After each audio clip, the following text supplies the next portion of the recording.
Mes amis poissons, bonjour et bienvenue sur la chaîne Tarot à merveille. Pour votre tirage général, ceux qui me découvrent, soyez les bienvenus. Il y a longtemps, vous avez donné quelque chose. Vous ne vous en souvenez probablement pas. C'était petit, insignifiant à vos yeux.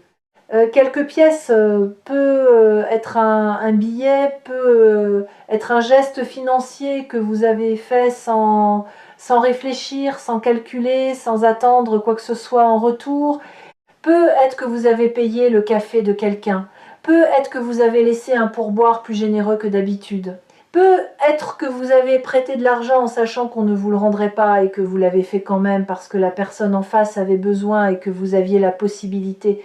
Ce moment-là, ce geste-là, vous l'avez oublié, mais l'argent, lui, ne l'a pas oublié, parce que l'argent a une mémoire. Pas la mémoire des coffres-forts et des registres comptables, une mémoire énergétique. L'argent se souvient de comment il a été donné, avec quelle intention, avec quel cœur. Et l'argent donné avec générosité, sans calcul, sans ce petit pincement de regret qui accompagne tant de transactions, cet argent-là voyage, il circule, il passe de main en main, de vie en vie, et à chaque passage, il accumule une charge. Et un jour, quand la charge est suffisante, quand le cycle est complet, il revient, pas sous la même forme, pas par le même chemin, mais il revient, toujours, multiplié par chaque main généreuse qu'il a traversée. Ce retour est en cours, en ce moment, pour vous.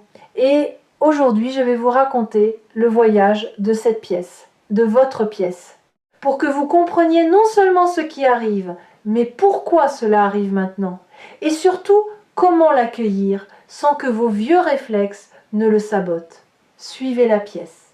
Premier passage. Le moment où vous l'avez donné, revenez à ce geste. Même si vous ne vous souvenez pas du moment précis, vous vous souvenez de la sensation de donner sans compter. Ce mélange étrange de légèreté et de vertige.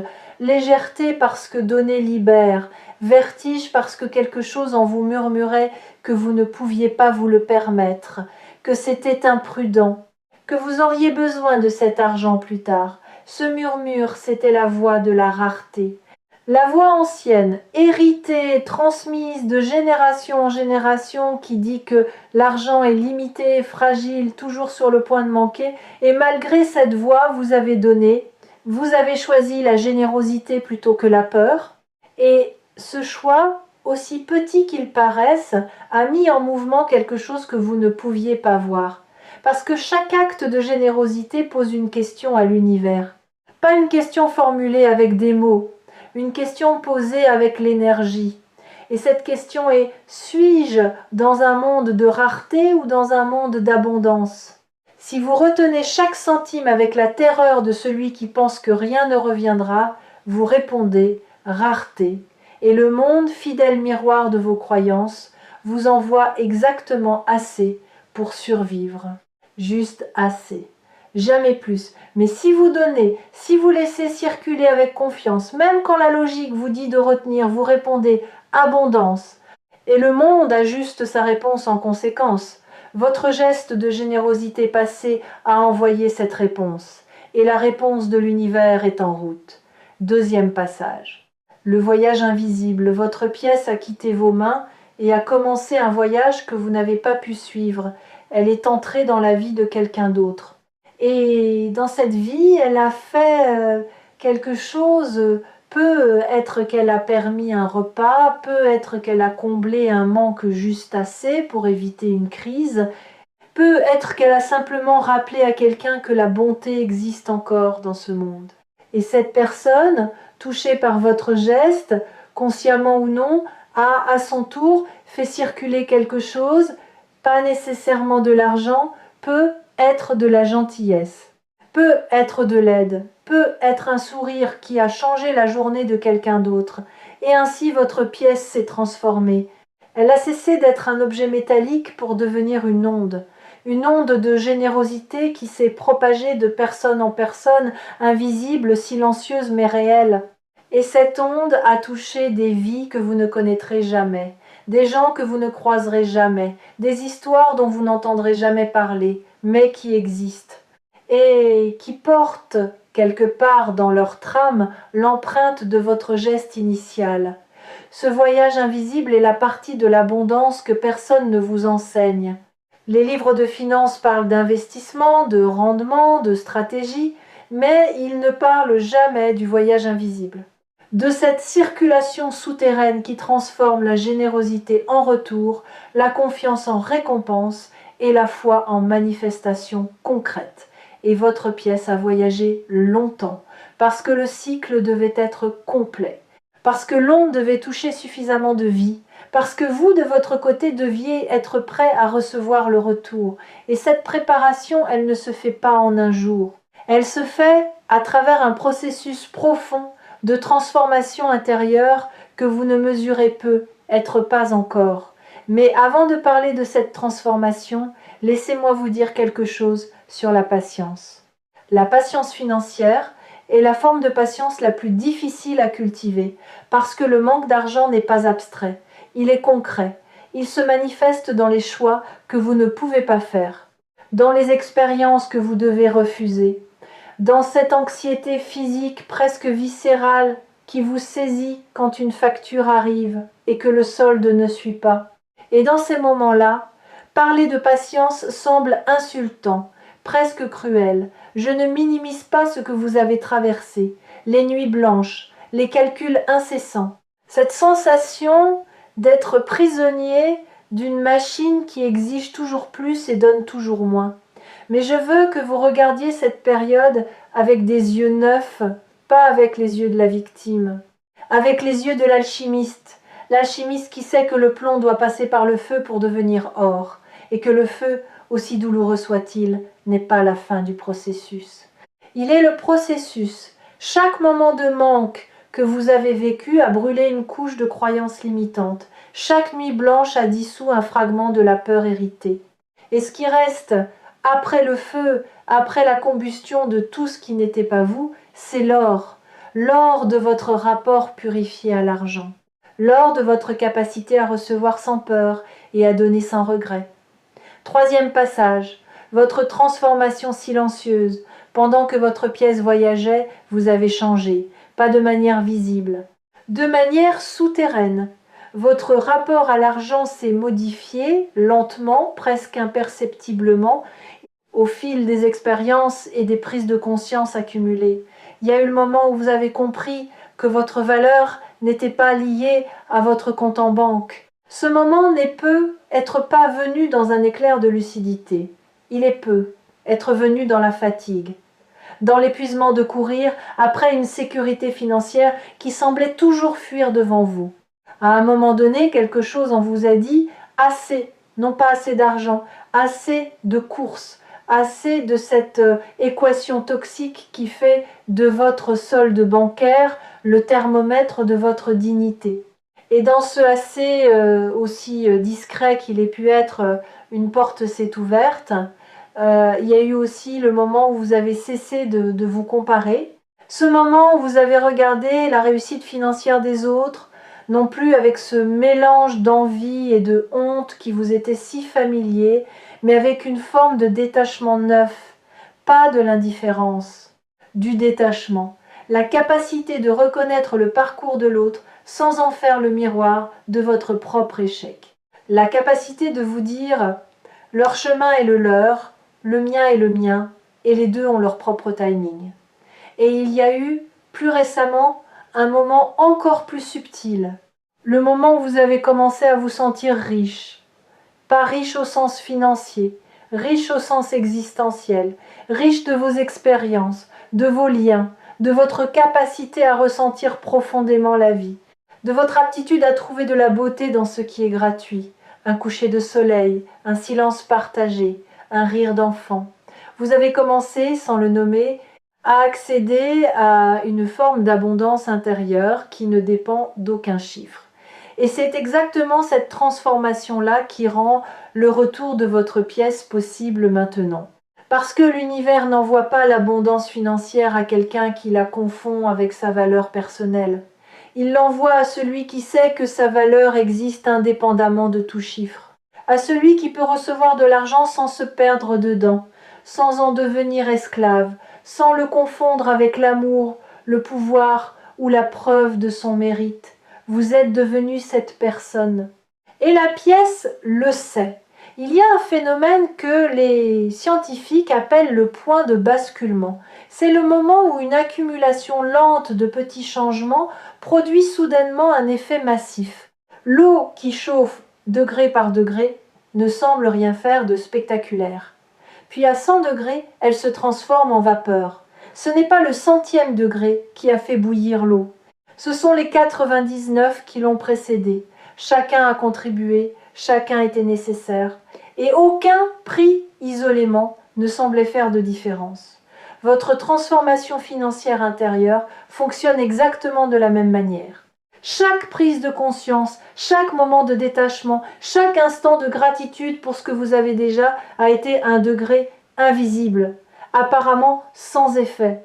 Mais cumulé avec tous les autres, il vous a amené au point de basculement, ce point où la vapeur se forme, où l'énergie change d'état, où ce qui était de l'eau stagnante devient une force qui peut déplacer des turbines, vous êtes au point de basculement, les 99 degrés ont été atteints, le 100e est en cours, et quand il sera atteint, la transformation sera visible pour tous, pas seulement pour vous, pour votre entourage. Pour les gens qui vous connaissent depuis longtemps et qui verront quelque chose changer dans votre manière de vous tenir face à l'argent, pas de l'arrogance, pas de la désinvolture, de la sérénité. Cette sérénité particulière de celui qui ne mendie plus et qui ne thésaurise plus, qui a trouvé cet équilibre rare entre la prudence et la confiance, entre le respect de l'argent et la liberté face à l'argent. 4e passage. Les signes du retour. Les signes sont déjà là. Vous les avez peu. Être remarqué sans les relier entre eux. Une idée qui vous est venue sous la douche et qui ne vous quitte plus. Une conversation avec quelqu'un qui a mentionné une possibilité à laquelle vous n'aviez jamais pensé. Un blocage ancien qui s'est dénoué sans raison apparente, une dette qui s'est résolue, un problème administratif qui s'est réglé de manière inattendue. Ces événements ne sont pas des coïncidences. Ce sont les premiers frémissements du retour, les premières gouttes avant la pluie. Il y a aussi des signes intérieurs. Votre relation à la dépense a changé. Vous ressentez moins de culpabilité quand vous vous faites plaisir. Vous calculez moins obsessivement. Vous dormez un peu mieux malgré les incertitudes. Ce relâchement intérieur, aussi léger soit-il, est un signal puissant. Il indique que votre système nerveux, qui était programmé pour le mode survie financière, commence à se reprogrammer pour le mode réception. Et le mode réception est la fréquence sur laquelle l'abondance voyage. Si vous avez trouvé cette vidéo sur Tarot à merveille, considérez cela comme un signe supplémentaire, pas le moindre. Peut être le plus significatif de tous, parce que les messages ne trouvent pas les mauvaises oreilles, ils trouvent les oreilles prêtes, et vos oreilles sont prêtes. 5e passage, la nature de la somme. Parlons maintenant de cet argent inattendu qui arrive. Et soyons précis sur le mot inattendu. Inattendu ne signifie pas immérité. Inattendu signifie que la forme sous laquelle il arrive ne sera pas celle que vous aviez anticipée. Ce ne sera probablement pas un héritage tombé du ciel ou un billet de loterie gagnant. Ce sera plus subtil, plus intelligent, plus aligné avec qui vous êtes devenu. Peut être une compétence que vous possédez et que vous n'avez jamais monétisée parce que vous ne la considériez pas comme ayant de la valeur. Quelque chose que vous faites si naturellement, si facilement, que vous pensiez que tout le monde pouvait le faire, mais tout le monde ne peut pas. Et quelqu'un, quelque part, est prêt à reconnaître la valeur de ce que vous considérez comme ordinaire. Cette reconnaissance va prendre une forme financière, pas parce que votre talent a soudain changé, parce que votre perception de sa valeur est en train de changer. Et quand vous cessez de brader ce que vous avez à offrir, le monde cesse de vous payer au rabais. Peut être aussi une opportunité qui se présente dans un domaine que vous n'aviez pas envisagé. Un croisement inattendu entre quelque chose que vous savez faire et un besoin que vous ne soupçonniez pas. Ce croisement, quand il se produira, vous semblera évident. Vous vous direz « Comment n'ai-je pas vu cela avant ?» Et la réponse sera simple. Vous ne pouviez pas le voir parce que vos yeux étaient voilés par la croyance que l'argent ne pouvait venir que par les canaux traditionnels, les chemins balisés, les voies approuvées par la société. Mais l'abondance ne respecte pas les conventions. Elle emprunte les passages les plus inattendus, les fissures dans le mur, les interstices entre les certitudes, les espaces que votre mental avait déclarés vides. Il y a aussi une troisième possibilité que je perçois fortement. Quelqu'un va penser à vous pour quelque chose, pas parce que vous l'avez demandé, pas parce que vous avez fait du lobbying ou du réseautage ou de la promotion, parce que votre nom a traversé l'esprit de quelqu'un au moment exact où cette personne cherchait la solution à un problème que vous êtes capable de résoudre. Vous serez recommandé, mentionné, poussé vers une lumière que vous n'aviez pas cherchée. Et cette recommandation, ce geste de quelqu'un qui pense à vous en votre absence, est l'une des formes les plus pures du retour de la pièce, parce qu'elle prouve que votre impact dépasse votre présence physique, que vous avez laissé une empreinte dans l'esprit de quelqu'un, et que cette empreinte, aujourd'hui, devient un pont vers votre prochaine étape financière. Ne sous-estimez jamais la puissance d'une bonne réputation bâtie en silence.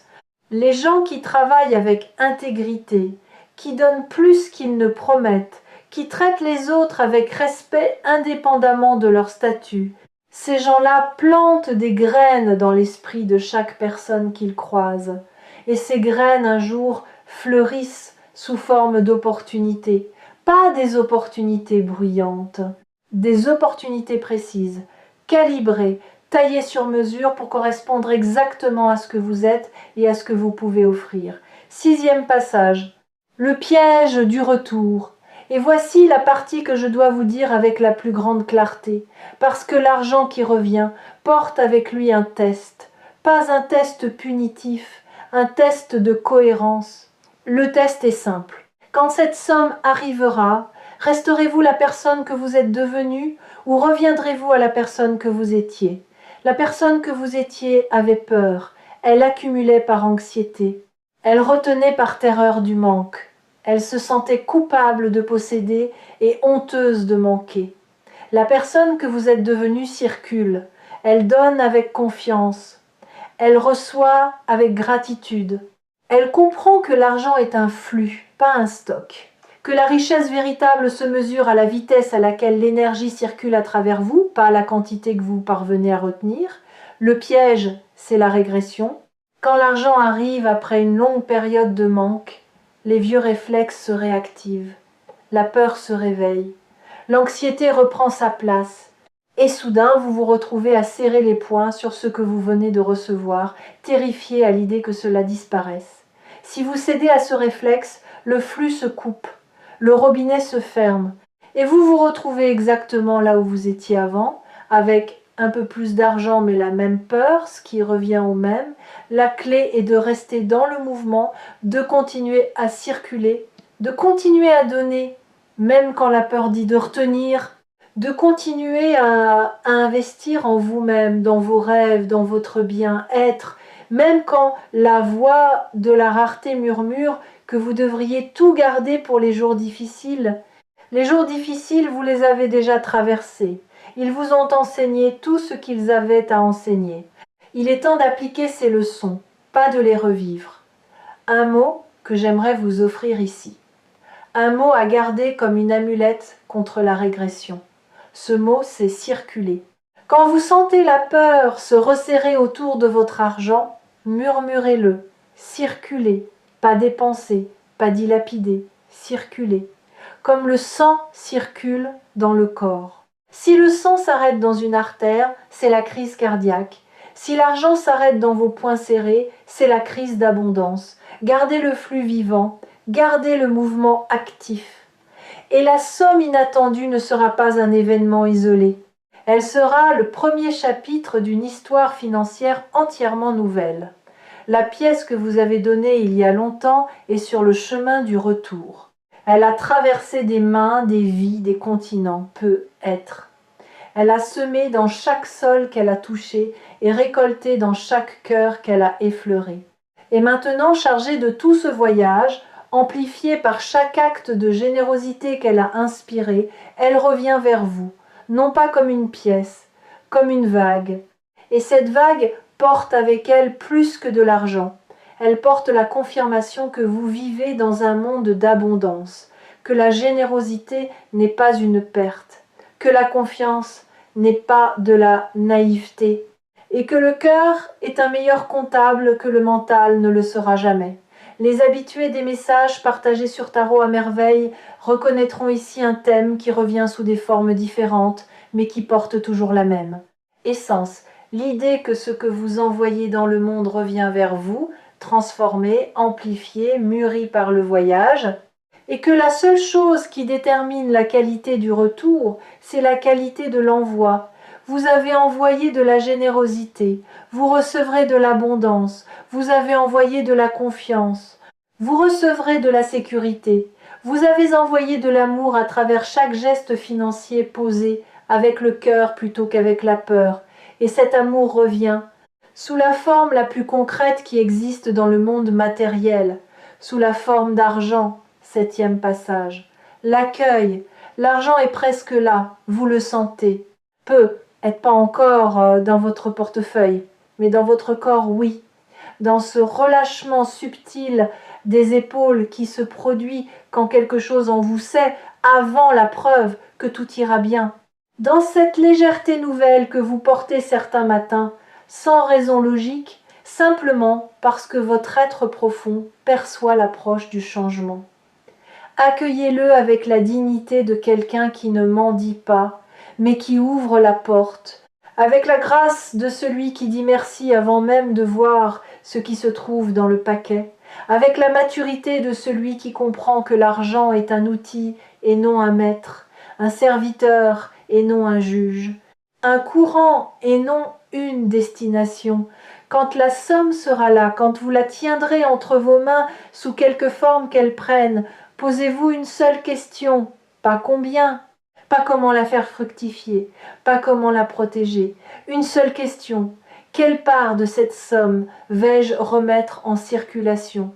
Pas par obligation, pas par culpabilité, par intelligence, par la compréhension profonde que le flux qui vous a apporté cette somme est le même flux qui en apportera d'autres, et que ce flux se nourrit de mouvement, pas de stagnation.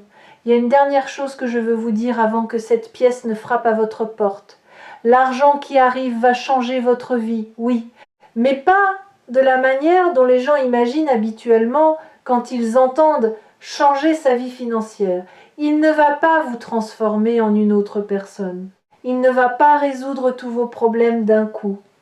Il ne va pas remplir les vides que seul l'amour, le sens et la connexion humaine peuvent remplir. Ce qu'il va faire est plus discret et infiniment plus précieux. Il va vous donner de l'espace de respirer, l'espace de choisir, l'espace de dire non à ce qui vous détruit et oui à ce qui vous nourrit, l'espace de prendre le temps de réfléchir au lieu de réagir dans l'urgence. Cet espace, cette marge de manœuvre, ce coussin entre vous et la survie, c'est la véritable richesse. Et c'est exactement ce que votre pièce ramène avec elle. Votre pièce est revenue, elle a fait le tour du monde, et elle frappe à votre porte. Ouvrez, sans peur, sans hésitation, sans ce regard anxieux par-dessus l'épaule qui cherche le piège dans chaque cadeau. Il n'y a pas de piège. Il n'y a que le résultat naturel d'une vie vécue avec le cœur ouvert dans un monde qui récompense exactement cela. Et ouvrez cette porte en sachant que derrière elle, il n'y a pas seulement une somme d'argent. Il y a la preuve tangible, matérielle, indiscutable, que votre manière d'être au monde porte ses fruits, que votre générosité n'était pas de la faiblesse, que votre confiance n'était pas de la naïveté, que votre patience n'était pas de la résignation. Tout cela était de la sagesse. Et La sagesse finit toujours par être récompensée. Et quand vous voudrez vous souvenir de pourquoi cette somme est venue, quand le doute murmurera que c'était de la chance, revenez sur Tarot à merveille. Revenez à ce voyage, à cette pièce, à ce geste que vous avez fait un jour sans y penser et qui, aujourd'hui, revient vous dire la chose la plus importante que l'argent puisse jamais dire, tu as bien fait de donner, tu as bien fait de croire. Et le meilleur est encore en route, bien plus grand que ce que vous osez imaginer, bien plus proche que ce que vous croyez.